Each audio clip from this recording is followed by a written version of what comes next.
Assalamualaikum warahmatullahi wabarakatuh. Pada kesempatan kali ini, kami dari kelompok 8 akan membahas materi perencanaan sumber daya manusia kompetensi rekam jejak. Perkenalkan, nama saya Buana Mizusalam dan teman saya Rani Sagita. Materi yang pertama ada permintaan sumber daya manusia.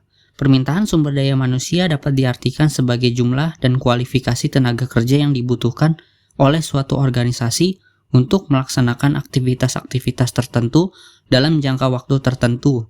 Permintaan ini dipengaruhi oleh berbagai faktor, baik yang bersifat eksternal maupun internal.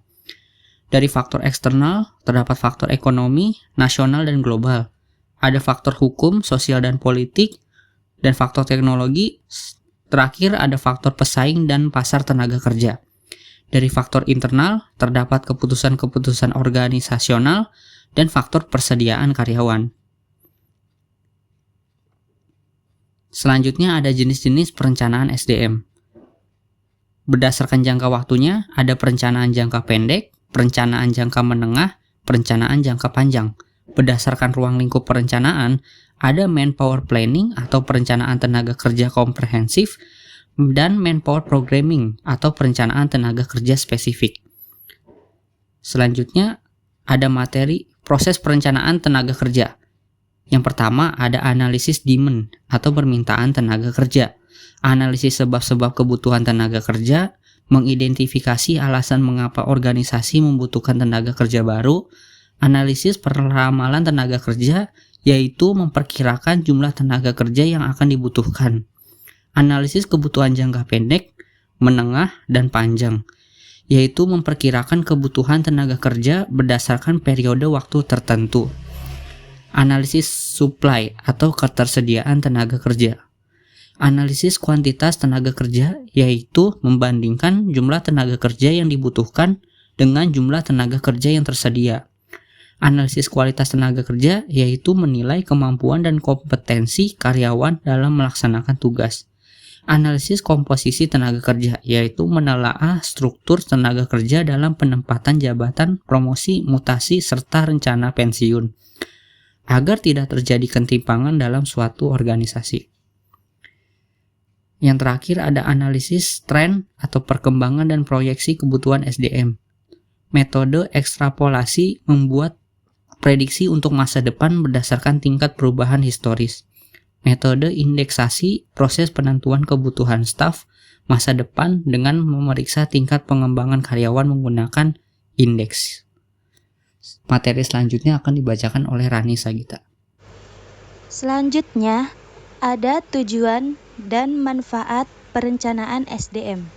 Tujuan utama perencanaan SDM adalah memastikan organisasi memiliki jumlah dan kualitas karyawan yang tepat sesuai kebutuhan, baik untuk saat ini maupun masa depan. Selain itu, perencanaan SDM bertujuan untuk menghindari kekurangan atau kelebihan tenaga kerja, mencegah kesalahan manajemen dalam pembagian beban kerja, mempermudah koordinasi, integrasi, dan sinkronisasi kerja, menjadi pedoman mutasi, promosi, dan pensiun karyawan, menjadi dasar dalam penilaian kinerja dan pengembangan karyawan. Untuk manfaat perencanaan SDM dapat dirasakan oleh manajemen dan organisasi secara keseluruhan. Antara lain, yang pertama, membantu manajemen puncak dalam mengambil keputusan bisnis yang lebih tepat. Kedua, membuat biaya SDM lebih terkendali karena perencanaan yang matang. Ketiga, memudahkan organisasi dalam menempatkan karyawan sesuai bakat dan kemampuan. Keempat, memberi kesempatan yang adil termasuk bagi perempuan dan kelompok minoritas.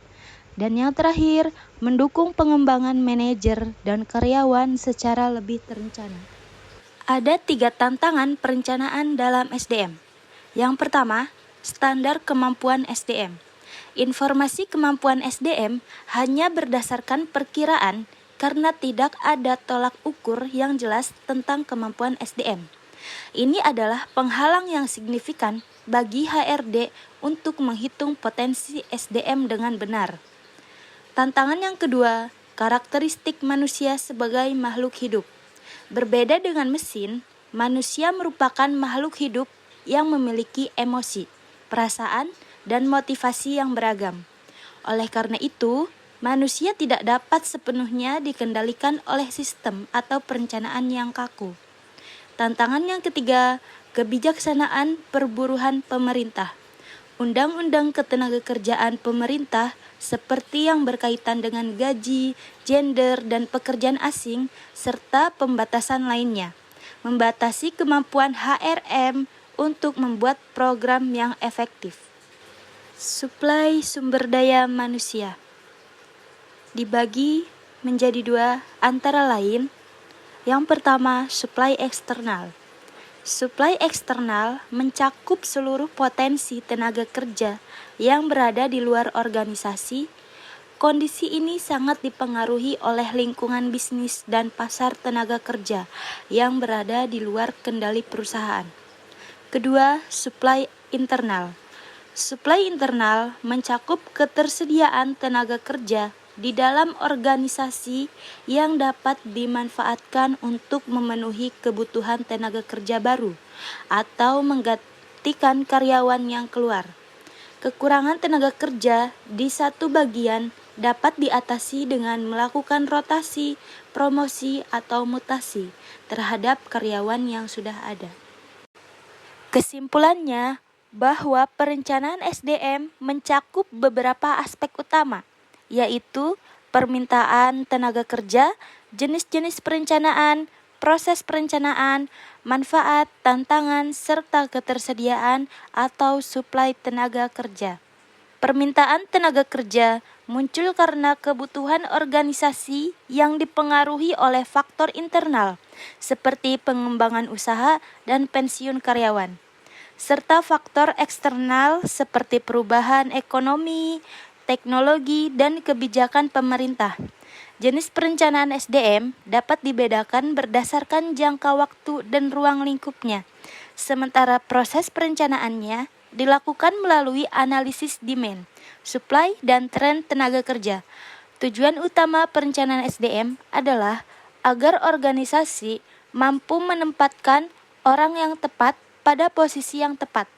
Melalui perencanaan yang baik, perusahaan dapat meningkatkan efektivitas kerja, menghindari kekurangan atau kelebihan tenaga kerja, serta menekan biaya operasional.